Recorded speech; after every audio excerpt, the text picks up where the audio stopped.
थोड़ा सा रह गया था प्रथमाधिकरण का विषय भाट मत में।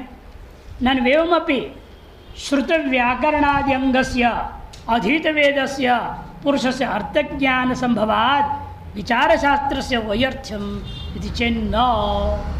नन वेवमपि, फिर भी आपके जैमिनी को मीमांसा दर्शन बनाने की कोई आवश्यकता नहीं है।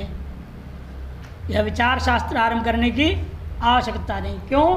जिसने व्याकरण काव्य कोश आदि पढ़ा है और वेदों को भी पढ़ा है, व्याकरण आदि की सहायता से वेदों का अर्थ अपने आप समझ ही लेगा। आपकी मीमांसा दर्शन की क्या जरूरत है?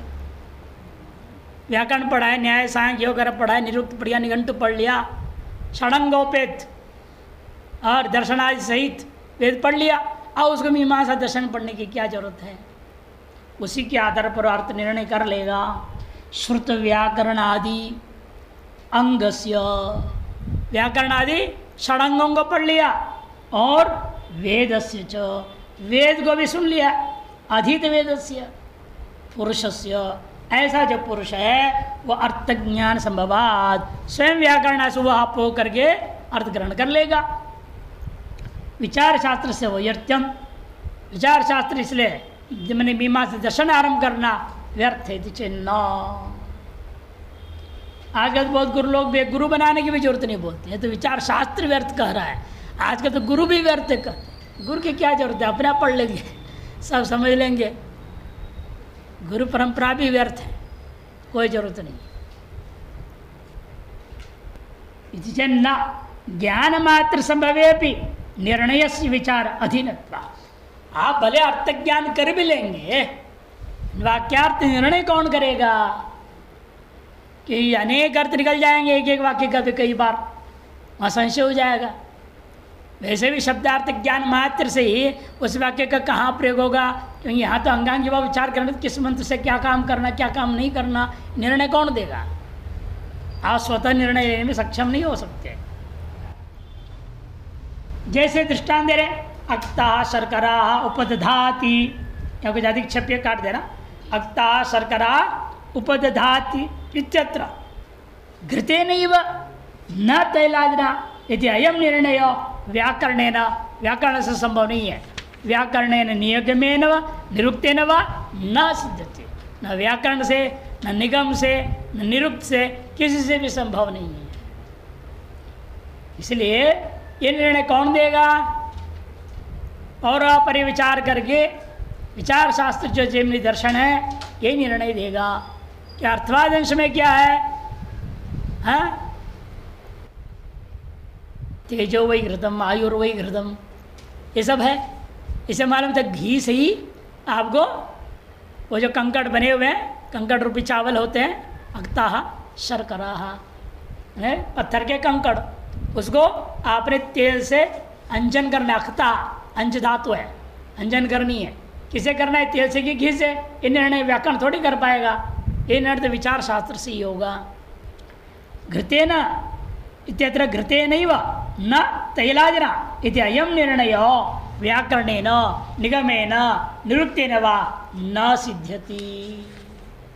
विचार शास्त्रं तो तेजो वै घृतमिति वाक्यशेषाद अर्थम निर्णयष्यति। विचार शास्त्र क्या करेगा? तेजो वै घृतम इत्यादि अर्थवाद शास्त्र के आधार पर, वाक्य शेष के आधार पर अर्थ को निर्णय कर देता है। अतः विचारो वैध, विचार का आरंभ करना वैध है, अवैध नहीं, व्यर्थ नहीं है। वेदम आदित्य स्नायाद इत्यादि दूसरे का फिर तो अनंतर ही नहीं रहेगा। वेद पढ़ेंगे फिर समार संस्कार, दोनों के बीच में आपका अर्थ ज्ञान करने के लिए मीमांसा दर्शन पढ़ना पड़ेगा। उसे 3-4 साल लग जाएगा, व्यवधान हो जाएगा। वेदाध्ययन और समावर्तन के बीच में व्यवधान होगा। कहते व्यवधान होगा, कोई आपत्ति नहीं व्यवधान की। कालिका व्यवधान में होना चाहिए। वेद पढ़ के तुरंत समावर्तन संस्कार में कहाँ है? एक त्वा को लेप हुआ अधीत्य, है ना, वेदम अधीत्य स्नायात, वहाँ पूर्वोत्तर भाव मात्र निर्णय होता है, अव्यभितत्व नहीं बोध हो रहा है। सूत्र क्या कहता है? समान करते गयो पूर्व काल है, ये सूत्र प्रत्यय कर रहा है। इतना ही करें ना, ये दोनों क्रियाएं समान करता होनी चाहिए। ये नहीं कि तुरंत अव्यवहित में निरंतर में होना चाहिए, ये कोई जरूरी नहीं है। स्नात्वा व्रजति, स्नान करके तुरंत चल पड़ा, ऐसा थोड़ी करेंगे। ऐसे स्नान किया, उसके बाद में अपना कंघी उंगी लगाया, पैंट शर्ट पहना, कपड़ा पहना, उसके बाद नाश्ता चाय पानी किया, तब वो अपना काम से बाहर गया। ये सारी चीज़ें हैं, लेकिन वहाँ नहीं बोल रहे सारी चीज़ें, हर एक क्रियाकलाप को सीधे बोल दिया स्नात्वा व्रजति, भुक्त्वा व्रजति। यहाँ तो संभव है अनंतरी में, अनंतरी एक भंडारा के दूसरे भंडारे तुरंत भागना पड़ता है। भुक्त्वा व्रजति तो अनंतरी घट रहा है, लेकिन सर्वत्र ये बात नहीं घट सकता, ये नियम नहीं लगा सकते आप।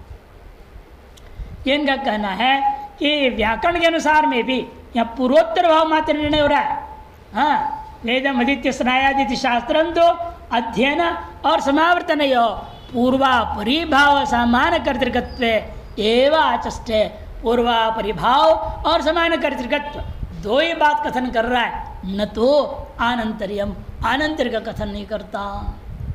तस्मात् विधिवशादेव विचार शास्त्रम आरंभणीयम इति सिद्धांत। इसलिए विधियों के अधीन, विधियों के तात्पर्यार्थ लक्ष्यार्थ आदि निर्णय करने के लिए ये विचार शास्त्र आरंभ करना चाहिए। विधि कौन से यहाँ पर? स्वाध्यायो अध्येतव्या। इस विधि के अधीन ही हम ये शास्त्र आरंभ करना उचित समझते हैं। असुनेव अधिकरणे गुरुमतम्बाह, इसी अधिकरण में अब कुमार भट्ट के मत के बाद गुरुमत प्रभाकर मत को बताने जा रहे हैं। गुरु मने यहाँ प्रभाकर, मीमांसा दर्शन में हमेशा गुरुमत मने प्रभाकर मत होता है। ये कहते हैं आपने जो पूर्व पक्ष ये सब दे रहे हो, जिस ढंग से आपने घटाया भट्ट कुमार भट्ट ने, वो ठीक नहीं है, हम अपने हिसाब से घटाएंगे। देखो क्या बोलते हैं, अथवाध्यापनात् सिद्धे नैवास्त्यध्ययने विधि तेन पूर्वोत्तरौ पक्षौ प्रसाद्यौ वन्य हेतुभिः विधेय अध्यापनं सिद्धेत् बालस्यार्थधियं विना तेन निर्विषयं शास्त्रं निष्फलं चेत्युपेक्षताम्। स्वतः प्राप्तार्थबोधस्य विवक्षा अनपनोदनात् विषयादि सुसंपादं शास्त्रम् आरभ्यते ततः। अथवा अध्यापनात् सिद्ध है, अध्यापन विधि से भी अध्ययन विधि सिद्ध हो गया, अलग से अध्ययन विधि की जरूरत नहीं है। स्वाध्याय अध्येतव्य, इसको अध्ययन विधि मानने की जरूरत ही नहीं। क्यों? दूसरे वाक्य है, वो कहते हैं उपनयन करने के बाद उसको वेद पढ़ाओ, वही विधि बन जाएगा। स्वाध्याय अध्येतव्य विधि मानने क्या जरूरत है? अध्यापनात् सिद्धे है, अष्टवर्षम ब्राह्मण उपनीत तम अध्यापयित है वेद में। 8 वर्ष का होते ही ब्राह्मण को उपनयन संस्कार करो, उसके बाद वेद पढ़ाना शुरू कर दो कह दिया। तम अध्यापयित, ये जो अध्यापन विधि है यही अध्ययन विधि है, इससे अलग से अध्ययन विधि की अपेक्षा नहीं है। ये इसका गुरुमत का कहना है।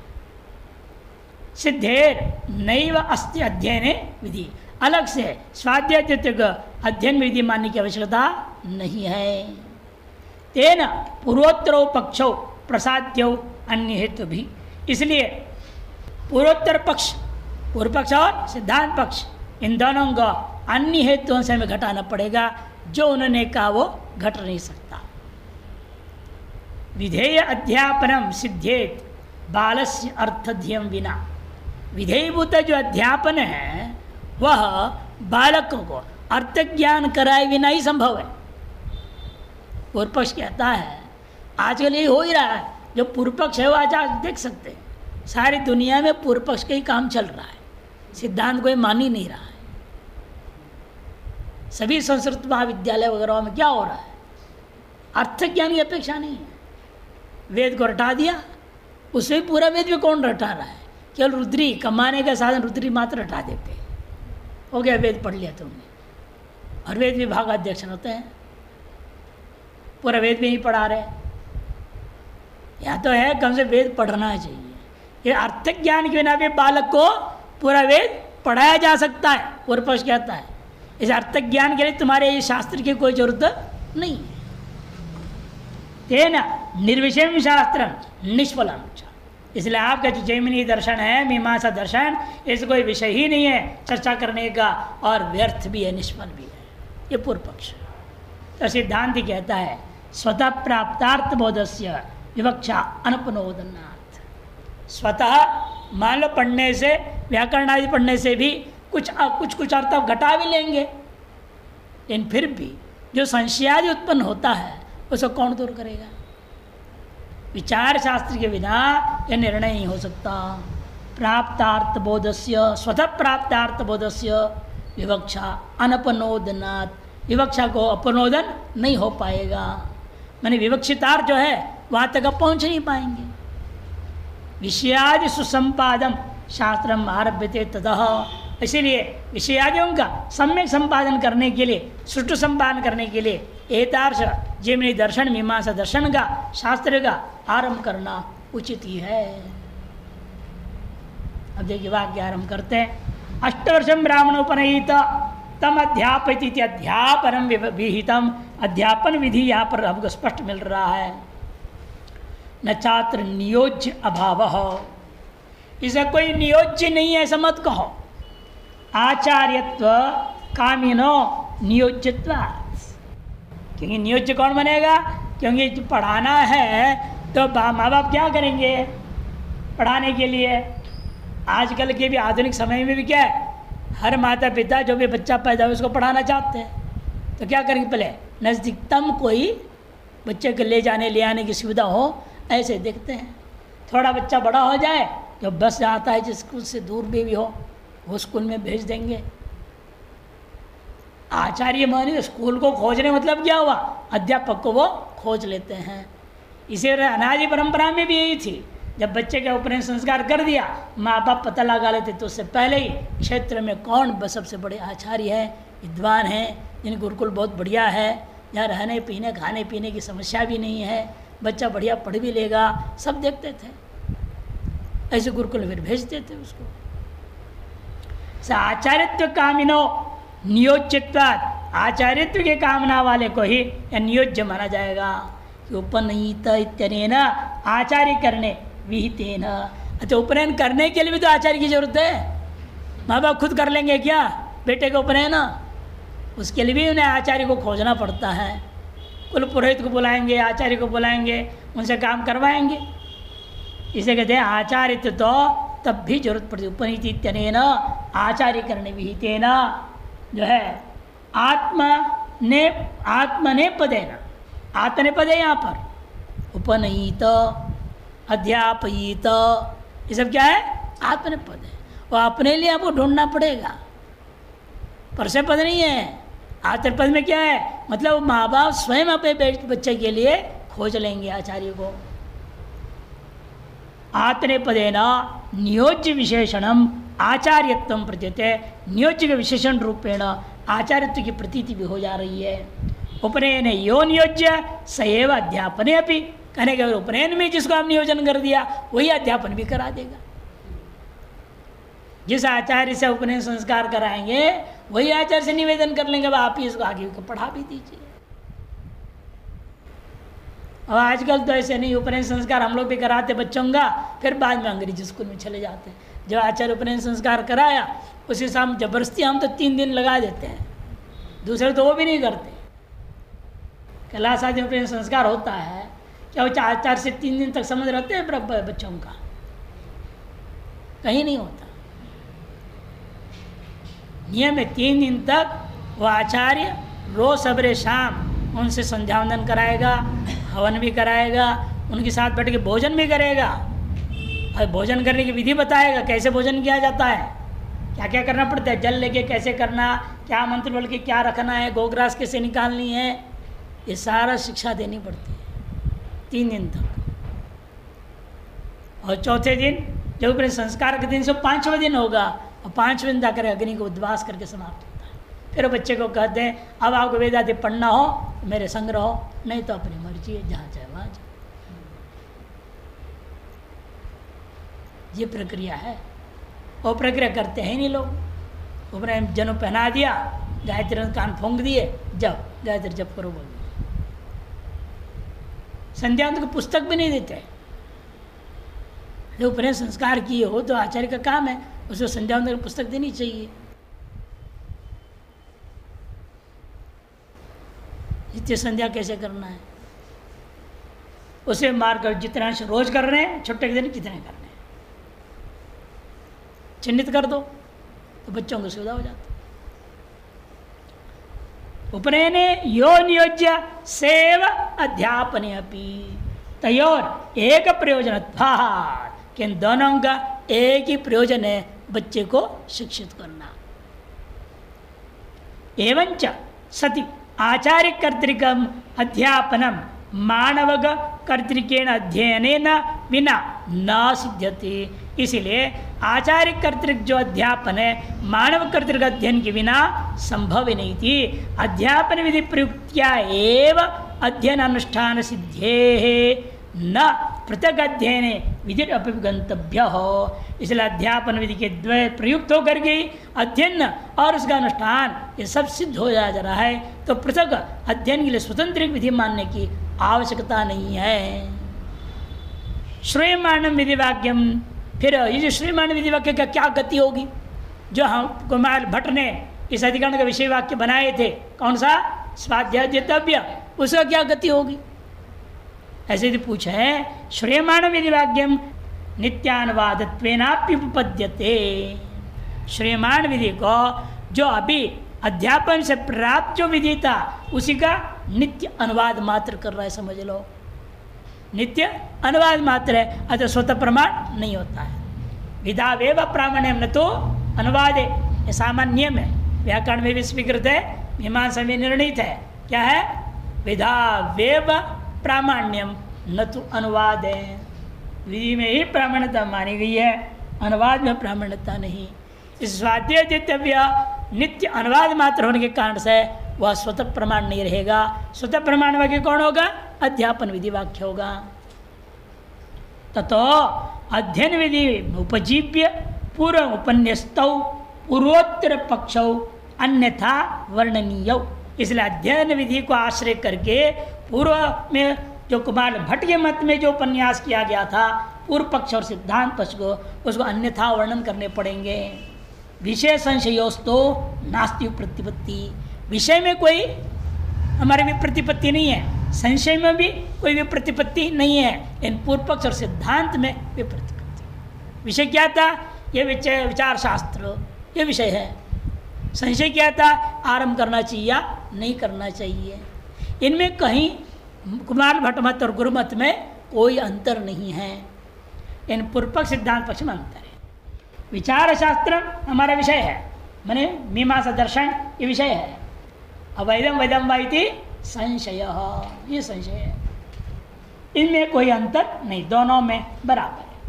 तत्र वैधत्ववादी प्रश्न जो कह रहा है विधिवत है अवश्य करना ही चाहिए शास्त्र आरंभ करना वैध है ये कहने वाले से पूछो विधेयम आचार्य कर्तृकम अध्यापनम किम मानवकस्य अर्थज्ञान पे प्रयुंजित किम पाठ मात्रम। पूर्व पक्षी सिद्धांति पर बोल रहा है कि आपने कहा है विचार शास्त्र आरंभ करना वैध है ये सिद्धांत है आवश्यकता नहीं है अवैध है पूर्व पक्ष बोल रहा है। पूर्व पक्ष कह रहा है आप वैध बोलने वाले से आप ये बताइए अर्थ ज्ञान पर्यंत पढ़ाने के लिए हमने आचार्य का वर्ण किया था क्या। आचार्य का काम वेद पढ़ाना वेद पढ़ाने के लिए आपने आचार्य को स्वीकार किया है और वह आचार्य अर्थ ज्ञान पर्यंत आपको पढ़ावे ये कोई जरूरी है। ये पूर्व पक्षी पूछ रहा है सिद्धांति से विधेयम आचार्य कर्तृकम अध्यापन विधेयभूत वस्तु क्या है आचार्य कर्तृक अध्यापन किम मानवक से अर्थ ज्ञान में प्रयोजित वह अध्यापन विधि मानवक के अर्थ ज्ञान पर्यंत का प्रयोजित किम व पाठ मात्रम ये शब्द राशि मात्र ग्रहण कर बनते रहेगा। पूर्व पक्ष नाद्य अर्थ ज्ञान पर्यंत मानना उचित नहीं है। अंतरेणापि अर्थ ज्ञानम अध्यापन सिद्ध है बिना अर्थ ज्ञान का भी अध्यापन तो केवल शब्द रटाने से ही सिद्ध हो गया पढ़ाने की क्या जरूरत है। अर्थ ज्ञान कराने की कोई जरूरत नहीं। शब्द हटा दिया, उतने से अध्यापन विधि सार्थक हो जाता है। पाठ मात्र तो विचार से विषय न संभव थे। यदि पाठ मात्र पक्ष स्वीकार कर लोग हैं फिर तो विचार रूपा जो ये विषय है वह संभव ही नहीं रह गया। अतः शास्त्र की जरूरत नहीं मीमांसा दर्शन की। आपात प्रतीता संदिग्धो अर्थो विषय तथा सति यत्र अर्थ प्रतीति रेव नास्ति तत्र संदेहस्य का कथा, तत्र संदेहस्य का कथा। आपात प्रतीत जो संदिग्धो अर्थो यदि विषय कहते हो, अचानक कोई पंक्ति पढ़ लिया, वहाँ कोई अर्थ का संशय हो गया, उस संशय निवारण कर विचार शास्त्र की जरूरत है, यह कहते तो कोई जरूरी नहीं है। क्यों? क्योंकि तथा सती यत्र अर्थ प्रतीति रेव नास्ति, जिसको अर्थ प्रतीति करना ही नहीं, क्या वेद पढ़ लिया रट लिया और वेद पाठ कर रहा है और उसी से कमाई हो रही है उसकी, क्या जरूरत है उसको अर्थ ज्ञान पर जाने का। कल बता रहा था ना, बहुत सारे आजकल जो है यूट्यूब में डाल रहे हैं लोग, वेद पाठी लोग बढ़िया पाठ कर रहे हैं। एक ही नहीं तो 100 बैठ के भी, कहीं 10 बैठ गए, कहीं 15 बैठ गए, जान के करे देखो हम इतना बढ़िया करते, एक स्वर 100 में ऊपर नीचे नहीं होता, उचित नहीं है। लेकिन अब आजकल इसके आधुनिक को इस्तेमाल कर रहे हैं सर, इसके माध्यम से आसानी से घर बैठे पैसे कमाई हो रही है, लोग सुन रहे हैं। पाठ मात्र तो विचार से विषय न संभवती, पाठ मात्र करोगे तो विचार का विषय नहीं बन जाता है कि आपद प्रत्यर्थ को लेकर के विषय नहीं बन सकता, क्योंकि यत्र अर्थ प्रतीतिरेव नास्ति तत्र संदेह से का कथा। जब अर्थ प्रतीति ही नहीं रह जाएगी, संदेह भी नहीं रह जाएगा। निर्णयो विचार से फलम, और जो विचार का फल निर्णय है सो भी विषयवद दूरापेत, जब विषय ही टिका नहीं तो विचार का फल जो निर्णय है उसकी भी अपेक्षा नहीं रह जाता है, वो दूर ही अपास्त हो गया। अतो विषय प्रयोजनाभावात् विचार शास्त्र नारमणीयम इति पूर्व पक्ष, विषय और प्रयोजन ही नहीं रह गया, अतः विचार शास्त्र को आरंभ नहीं करना चाहिए, ये पूर्व पक्ष। अत्रोच्यते मानाम अध्यापनेन अर्थावबोध, थोड़ा अशुच्छपी ठीक कर लेना। मानाम अध्यापनेनार्थावबोध, अध्यापन के द्वारा अर्थावबोध पर्यंत ही पढ़ाना चाहिए। ये भले आप नहीं मानते हो कोई बात नहीं। मां नाम प्रयुज्यता अध्यापनेन अर्थावबोधो मां नाम प्रयुज्यता, भले प्रयुक्त न होवे। तथापि सांग वेदाध्यायिनो निगम निरुक्त व्याकरणे व्युत्पन्नस्य पौरुषेय ग्रंथेषु इव वेदेपि अर्थावबोध स्वतः एव प्राप्त। फिर भी आप चाहो न चाहो अर्थ ज्ञान पर्यंत जो व्युत्पन्न पुरुष होगा ना, व्याकरण आदि पढ़ा लिखा, वो जरूर चाहेगा अर्थ ज्ञान का। इसलिए वेद पढ़ने वाले लोग व्याकरण आदि पढ़ते ही नहीं। व्याकरण आदि पढ़ेंगे तो जिज्ञासा हो जाएगी, इस मंत्र का क्या अर्थ है, कौन सी धातु लगाया, क्या प्रत्यय हुआ है, यह अर्थ किसका क्या होगा इसका। और जो व्याकरण आदि पढ़ा व्युत्पन्न है उस अर्थ की अवगति पर्यंत मेहनत जरूर करेगा। तथापि सांग वेद अध्याय यदि होगा, निगम निरुक्त व्याकरण आदि को पढ़ कर व्युत्पन्न हुआ होगा, ऐसे जो व्यक्ति जैसे अन्य पौरुषेय ग्रंथ साहित्य आदि ग्रंथों को पढ़ता है उसका अर्थ ज्ञान करता कि नहीं करता है। रामायण आदि भी पढ़ेगा, कुछ भी पढ़ेगा, पुराण पढ़ेगा, वो सब क्या करेगा, अर्थ ज्ञान पर्यंत जाता ही है। ठीक उसी प्रकार से पौरुषेय ग्रंथेषु इव वेदेपि अर्थावबोध स्वतः प्राप्त होती, अर्थावबोध पर्यंत प्रयास करना स्वतः ही प्राप्त है। ननु यथा विषम भुंक्ष्व इत्यत्र प्रत्यमानोप्यर्थ न विवक्षित, जैसे विषम भुंक्ष्व में प्रत्यमान अर्थ विवक्षित नहीं होता, लक्ष्यार्थ अलग होता है, उसी प्रकार से तथा वेदार्थ से अविवक्षायाम विषयाद्यभावाद तद अवस्था न, वेदार्थ की विवक्षा नहीं करेंगे तो क्या होगा, विषम भुंक्ष्व इसका वास्तविक अर्थ विवक्षा ही नहीं। उसका तात्पर्य क्या है, शत्रु घर में भोजन नहीं करना। किसी के घर जा रहा है कोई भोजन करने, उसके यहाँ जा वहाँ जाके जहर खा ले तू, वहाँ जो भोजन खा रहे हो मैंने जहर खा रहे हो तुम, ऐसे कहने का अभिप्राय क्या था, तुम जिस घर में जा रहे हो तुम्हारे शत्रु का घर है, वहाँ घर में भोजन नहीं करना, ये तात्पर्य है। शब्दार्थ में कोई तात्पर्य है ही नहीं उसका। जिस प्रकार से वहाँ अर्थ की व्याख्या नहीं किया गया, साक्षात वाच्यार्थ व्याख्या नहीं है, उस वेद की भी वाच्यार्थ व्याख्या यदि नहीं करेगा फिर विचार करने की क्या जरूरत है। वेदार्थ से अव्यक्षाया विषयाद्य भावाद तद अवस्था इति चेत न विवक्षाया अपनोदि तुम अशक्यत्वात्। जो व्युत्पन्न पुरुष में जो विवक्षा है उसको आप ऐसे कह करके तर्क से युक्ति से काट नहीं सकते, जिज्ञासा को पूरी करनी पड़ी।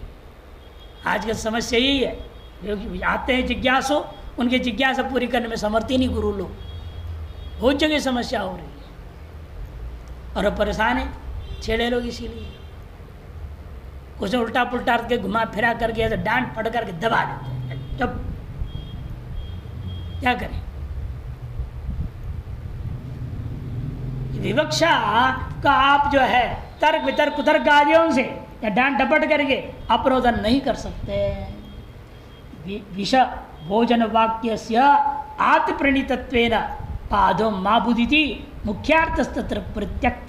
विषय भोजनादि वाक्यों में आप्त पुरुष का वचन होने के कारण से अर्थ का बाध न होवे, हम मुख्यार्थ को त्याग करके लक्ष्यार्थ को लेते हैं। वेदे तो कुतो न विवक्षितार्थवत्वम, लेकिन वेद में विवक्षितार्थ तो कैसे नहीं माना जा सकता है। फालतू बोल रखे कि वेद में मंत्रों को कोई ना कोई अर्थ होगा उनका भी, व्यर्थ का प्रलाप थोड़े है वेद। विवक्षिते च वेदार्थे यत्र पुरुषस्य संदेह स सर्वोपि विचार शास्त्रस्य विषय। जब विवक्षित हो गया वेदार्थ, जिस जहाँ जहाँ पर भी पुरुष को उस वेद के अर्थ में संशय हो जाए, पूरे वेद में सकल वाक्यों में संशय थोड़ी होगा, जहाँ जहाँ होगा वो संशय को दूर करने के लिए विचार शास्त्र आरंभ करना जरूरी है। इसलिए जहाँ जहाँ भी होता है वहाँ वहाँ पर विवक्षिते च वेदार्थी यत्र पुरुष संदेह स सर्वोपि विचार शास्त्र से विषय हो जाता है। तन निर्णय प्रयोजन भी रह गया, तन निर्णय प्रयोजनम भवति। ततो अध्यापन प्रयुक्तेन अध्ययनेन, अध्यापन विषय प्रयुक्त अध्ययन के द्वारा बुद्धिमान से अर्थस्य विचार्यत्वात्, बुद्धिमान जो सामान्य अर्थ है उस पर विचार करके निर्णय करना विचार शास्त्र से वैधत्व सिद्धम, विचार शास्त्र का आरंभ करना उचित है, ये बात सिद्ध हो गया। इस प्रकार से प्रहलादिकरण जिज्ञासाधिकरण समाप्त हो गया। और इसका न्याय क्या था? दृष्ट फलकत्व सती अदृष्ट फल कल्पनाया अन्यायत्वात्। अब दूसरा अधिकरण आरंभ होता है। द्वितीयाधिकरणम अभी भट्टमतेन आरभ। पहले भट्टमत से लेंगे, शुरू में कुछ कुछ ऐसे करेंगे, बाद में केवल भट्टमत ही चलेगा। जहाँ जरूरत है वहाँ गुरुमत केवल बताएंगे, बहुत जरूरी है। भट्टमत के अनुसार द्वितीय अधिकरण आरंभ होता है। इस अधिकरण का नाम है धर्म लक्षणाधिकरणम। धर्म लक्षणाधिकरणम नाम से इस अधिकरण को कहा जाता है। विचार विषयो धर्मो लक्षणेन विवर्जितः मानेन वाथवोपेतस् ताभ्यामिति विचिन्त्यते। लौकिकाकारहीनस्य तस्य किं नाम लक्षणम् मानशंगात दूरत्र प्रत्यक्षाद्य प्रवर्तनात् चोदनागम्य आकारो ह्यर्थत्वे सति लक्षणम् अतएव प्रमाणञ्च चोदनेवात्र नो कुतः। विचार विषयो धर्म लक्षणेन जो है विवर्जित। विचार का विषय जो धर्म है वास्तव में इसका कोई लक्षण है ही नहीं। और माने न च वाथवा उपेत, अतः प्रमाण भी इसमें कोई है ही नहीं। ताभ्याम इति विचिंतित, इसलिए उन दोनों के द्वारा इसका चिंतन करना व्यर्थ ही है। क्यों लक्षण नहीं हो सकता, क्यों प्रमाण नहीं है? पूर्व पक्ष उसमें कहता है ताभ्याम इति विचिंत्यते, संशय बता दिया, विषय हो गया। धर्म हमारा का लक्षण और प्रमाण ये है ही नहीं। पूर्व पक्ष कहेगा है करके सिद्धांत किया। दोनों है, लक्षण भी है प्रमाण भी है। तो पूर्व पक्ष कहता है जिसका लौकिक कोई आकार नहीं उसका लक्षण कैसे बनाओगे? लौकिक आकार हीनस्य तो किम नाम लक्षण, उसका लक्षण क्या बात की बनेगी? बता किस बात की बनेगी? नाम आप ही है, किम नाम लक्ष्य एक साथ छपा है लेकिन अलग अलग दूर होना चाहिए। ऊपर भी वैसे आप भी पढ़े थे ना, वहाँ पर माँ नाम अध्यापन अलग अलग था लेकिन आकर्षण करके एक साथ प्रयोग हो गया है, समझना है। मान शंका तो दूरे, जब विषय ही नहीं रह गया प्रमाण ढूंढने की क्या जरूरत है?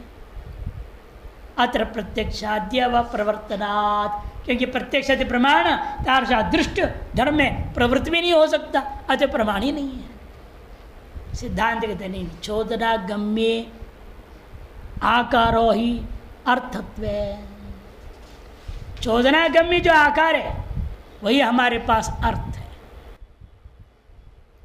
सति लक्षण वही हमारे पास लक्षण हो गया। चोदना गम्य अर्थ अर्थात क्या है? वेद प्रतिपाद्य प्रयोजनवद अर्थो धर्म। चोदना गम्य वेद प्रतिपाद्यत्व अर्थत्व एतार्श आकार वाला जब धर्म है हमारा लक्षण बन जाता है। प्रमाण क्या है? अच्छा प्रमाणंच चोदनैव, और विधिया ही हमारे लिए प्रमाण है, वेद ही प्रमाण है। चोदनैव अत्र नो कुतः, कैसा कहते हो लक्षण प्रमाण नहीं है? मन अवश्य ही दोनों है। आरंभ होता है टीका। लक्षण प्रमाणाभ्याम में वस्तु सिद्धि, लक्षण और प्रमाण से वस्तु सिद्धि होती है। अतएव कहा गया है मानाधीना में सिद्धि मान सिद्धिश्च लक्षणादिति। प्रमाणाधीन प्रमेय की सिद्धि होती है और प्रमाण की सिद्धि लक्षणों से होता है। सजाति विजाति व्यावर्त्य को लक्ष्यगतः कश्चित लोक प्रसिद्ध आकारो लक्षण। पूर्व पक्षी कहता है लक्षण क्या मानना चाहिए? सजाति और विजातियों से व्यावर्तन करने वाला, लक्ष्य मात्र में रहने वाला एक लोक प्रसिद्ध आकार विशेष को हम क्या कहेंगे? लक्षण कहेंगे। जैसे गौ में शासनादिमत्वम, शासनादिमत्व गौ का लक्षण है। क्यों? सजातीय और विजातीय से व्यावर्तन करता है। सजातीय अन्य पशु है आपका कौन? विजातीय पशु कौन है?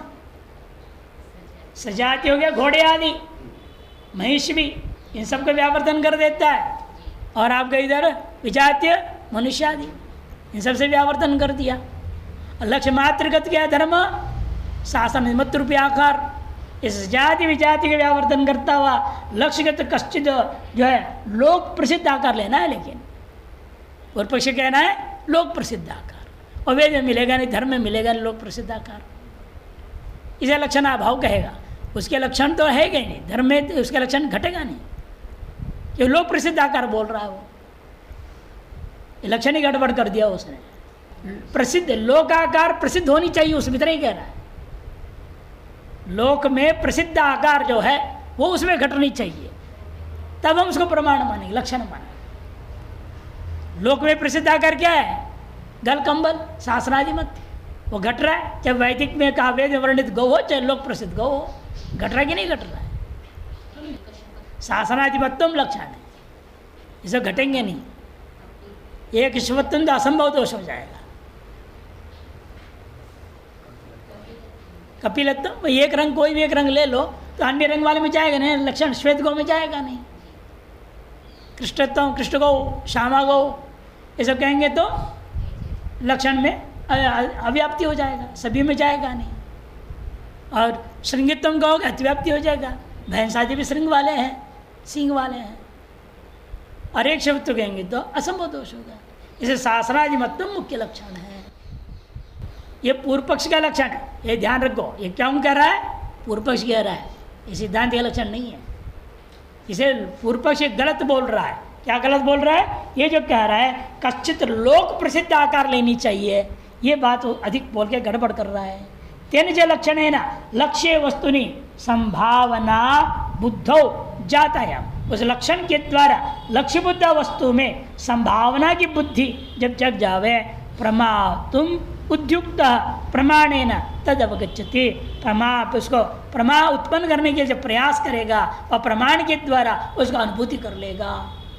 तद यथा जैसे शासनादिमति गौरीति उपश्रुत्य चतुष्पात्सु जीवेशु तलक्षण लक्षित पदार्थ जो है मनुष्य यम गौरीति चक्षुषा अवगच्छति। शासनादिमति गौ हो, ऐसे किसने लक्षण बता दिया, और वो क्या करेगा, 2 पैर वाले, 4 पैर वाले, 1 पैर वाले सब में जाएगा, और 4 पैर वाले में ढूंढते ढूंढते जीवों में वो लक्षण घटता हुआ उसको दिखाई दिया। उस लक्षण से लक्षित पदार्थ में अन्वेषण करने पर निश्चय लिया अंत में यंग गौरीति, ऐसे वह अवगच्छति अनुभव कर लेता है। जीवेशु वे कैसे, चक्षुषा अवगच्छति, चक्षु के द्वारा ही निर्णय ले लिया। एवंच सति अलौकिकत्वात् धर्म से नास्ति लक्षण, लेकिन धर्म क्या है, हमारे चक्षु आदि का विषय हो नहीं सकता, अलौकिक है वो, अतएव लौकिक आकार मिलेगा ही नहीं, अतः उसको कोई लक्षण ही नहीं बना सकते हैं आप। तत्र कुतः प्रमातुरुद्योग, प्रमाता उसको जानने के लिए प्रयास क्यों करेगा, प्रमाणों के द्वारा खोजने के प्रयास क्यों करेगा बताओ। कथंचित उद्योगे अपि, किसी प्रकार मान भी लिया जाए, वह प्रयास कर भी लेगा, फिर भी न तत्र प्रमाण सद्भाव शंकितुम अपि शक्य, अप्रमाण की सद्भाव की आशंका भी आप नहीं कर सकते। क्यों, कि प्रत्यक्ष आदि प्रवृत्ति नहीं हो सकता अलौकिक पदार्थ में। न तावदतर प्रत्यक्षम संक्रमते, प्रत्यक्ष प्रमाण या प्रवृत्ति नहीं हो सकता। क्यों नहीं हो सकता, धर्मस्य रूपादि रहितत्वा, धर्म में क्या है, रूप रस गंध स्पर्श शब्द कोई गुण ही नहीं है, अलौकिक है, न क्रिया है वहाँ पर। गुण क्रिया विशिष्ट कोई तो हम इन इंद्रियों से अनुभव कर पाएंगे, और धर्म के गुण नहीं, क्रिया नहीं, हाथ नहीं पैर नहीं द्रव्य भी नहीं है वो, तो कैसे इंद्रियों से पकड़ूंगा उसको। धर्मस्य रूपादि रहितत्वात्, कहीं अनुमान कर लूंगा, अरे अनुमान कर व्याप्ति ग्रहण का ग्रहण करोगे, व्याप्ति ग्रहण भी कहाँ से करोगे बताओ, चक्षुरादि से ग्रहण करोगे, जब चक्षुरादि के विषय रूपादि उसमें है ही नहीं, व्याप्ति ग्रहण में ही हो सकता। अतएव व्याप्ति ग्रहणाभावात् नास्ति अनुमानम, व्याप्ति ग्रहण ना हो पाएगा, अतः अनुमान भी नहीं हो सकता। प्रत्यक्ष अनुमान मूलश्च शब्दस्य संगति ग्रह, देखो शब्द प्रमाण से भी नहीं हो सकता। क्यों, वही तो दे रहा है कि शब्द प्रमाण वही प्रवृत्त होता जहाँ शब्द और अर्थ की संगति प्रत्यक्ष से हो या अनुमान से हो, और धर्म के मामले में प्रत्यक्ष अनुमान प्रवृत्ति नहीं हो रहे हैं, तो धर्म का अपने विषय के साथ अर्थ के साथ में संगति कौन बोध कराएगा, शक्ति ग्रह होना पड़ेगा ना। शब्द का अपने अर्थ के साथ शक्ति ग्रह कौन कराएगा, अलौकिक विषयों में शक्ति ग्रह करा नहीं सकता कोई भी। जैसे परंपरा से हम लोग अर्थों को रट लिए है ना, यही अर्थ है बोलेंगे, दूसरे कुतारे ने कोई अर्थ बोला है, ये कुतार है बोलना पड़ता है। कि यहाँ जो प्रत्यक्ष और अनुमान के को मूलश्च प्रत्यक्ष अनुमान मूलश्च शब्द से संगति ग्रह, मैंने संगति मैंने शक्ति ग्रह, हाँ वो भी प्रत्यक्ष और अनुमान के अधीन है। ततो व्युत्पत्त्यभावात् न आगमोपि तत्र प्रवर्तते, व्युत्पत्ति नहीं हो सकती है, अतः आगम प्रमाण भी वेद में प्रवृत्त नहीं हो सकता, धर्म में प्रवृत्त नहीं हो सकता। तस्मात् धर्मो लक्षण प्रमाण रहित इति प्राप्ते ब्रह्महा, इसलिए धर्म का लक्षण भी नहीं प्रमाण भी नहीं, इसे विचार शास्त्र धर्म को लेकर के आरंभ करने की आवश्यकता नहीं है। यदि प्राप्ते ब्रह्महा माभूत चक्षुरादिगम्यो लौकिक आकार, ठीक कह रहे हो तुम, चक्षुरादि के द्वारा ग्राह्य रूप रसादि विशिष्ट कोई लौकिक आकार नहीं है धर्म का, जो तुम कह रहे हो वो मुझे स्वीकार है।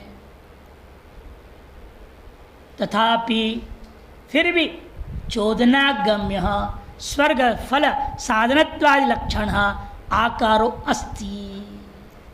विधिगम्य स्वर्गादि फलक कोई कोई ने विशेष आकार आपको मानना पड़ेगा। वेद में जो लिखा अग्निहोत्रम जुया स्वर्ग काम दशमासाभ्यम ये स्वर्ग काम, ये सब व्यर्थ हो जाएंगे, निरर्थक हो जाएगा। वहाँ स्वर्ग रूपी फल बता रहा है और उसकी कामना करने वाले भी याग नाम से बोल रहे हैं, या नाम का याग करो। अतिवेदार्श वाक्यों के निचोड़ रूपेण कोई न कोई आकार विशेष अलौकिक मानना पड़ेगा इन वाक्यों की सार्थकता की सिद्धि के लिए।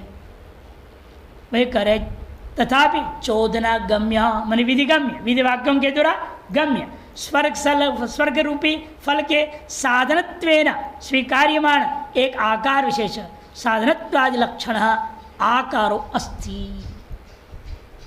तेन अर्थत्व सति चोदना गम्यो अर्थो धर्म इति लक्षण भवति। इसे सीधा साधा लक्षण बन गया।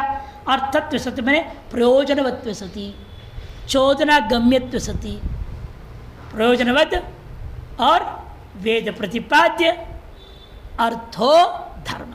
इसी को अर्थसंग्रह में लिखा उन्होंने, प्रयोजनवत् वेद प्रतिपाद्यो अर्थो धर्म, वेद प्रतिपाद्य प्रयोजनवत् अर्थो धर्म। इन्होंने थोड़ा क्रम आगे पीछे कर दिया। अर्थो अर्थत्वे सति माने प्रयोजनवत्वे सति, अर्थत्व माने प्रयोजनवत्वे सति, चोदना गम्य माने वेद प्रतिपाद्यत्वे सति अर्थः शन्यायवाक्य निर्माण करने के लिए अर्थ कहा।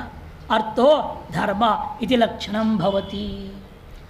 यदि हम इसे पदकृत करें इतना ही कहो अर्थो धर्म इत्युक्ते ब्रह्मणि चैत्यवंदनादो, अर्थो धर्म इत्युक्ते ब्रह्मणि चैत्यवंदनादो घटादो च अतिव्याप्ति स्यात्। प्रयोजन वाले का नाम धर्म है। अर्थो धर्म ने प्रयोजन वाला, प्रयोजन वाला कह रहे हैं, प्रयोजन वाला तो ब्रह्म भी है, ब्रह्म से तो मोक्ष मिलेगा। चैत्य वंदन जब बौद्ध आदि करते हैं, स्तूप गाड़ दिए और उसको प्रणाम करते हैं, उसको चूमते हैं, उसे उनके कहा हुआ फल उनको मिलेगा। घटादि भी प्रयोजन वाले हैं ना, घट का प्रयोजन, ठंडा पानी दे रहा है इस गर्मी के दिनों में, प्रयोजन वाला है। इसलिए अर्थोत्तम इतना लक्षण करेंगे, ब्रह्म में अतिव्याप्ति होगा, चैत्य वंदन आदियों में अतिव्याप्ति होगा, घटादियों में भी अतिव्याप्ति हो जाएगा। तत्व विच्छेदाय, इसलिए उसको विच्छेद करने के लिए क्या करना पड़ा? चोदना गम्यति उक्तम, वेद प्रतिपाद्य होना चाहिए। और घट क्या है? वेद प्रतिपाद्य नहीं है। चैत्य वंदन आदि भी वेद प्रतिपाद्य नहीं है, ब्रह्म तो वेद प्रतिपाद्य है। ऐसा क्या करना पड़ेगा? अर्थ कहना पड़ता है और आगे शब्दों तो इत्येव उक्ते, मैंने दोनों ही कहो, केवल चोदना गम्य और अर्थ इतने ही कह दो तो अनर्थ फलकत्वेन अनर्थ रूपे शेनादि अभिचार कर्मणि अतिव्याप्ति स्यात्। अनर्थ फल देने वाला मैंने नरकादि रूपी अनर्थ फल देने वाला ऐसा जो शेन याग आदि है उसमें अतिव्याप्ति हो जाएगा। तद व्यवच्छेदाय अर्थ इत्युक्तम, अंतिम वाला शब्द भी देना पड़ा। यद्यपि शेनस्य शत्रुवध फलम न तो नरक, शेन तो अनर्थक नहीं है, शत्रु का वध हो जाएगा, निष्कंटक राज्य मिलेगा मेरे को, अच्छा फल है। तथापि तस्य वधस्य नरक हेतुत्वात् वध द्वारा शेनो अनर्थः, फिर भी वह उसका जो वध है, शत्रु का वध है, वही अंत में नरक के कारण बन जाता है। वध द्वारा शेन याग भी इसलिए अनर्थक हो गया। उसे अतिव्याप्ति निवारण करने के लिए अर्थ कहना पड़ेगा। पूरा लक्षण क्या हो गया? वेद प्रतिपाद्य प्रयोजन अर्थो धर्म, ये पूरा लक्षण बन गया।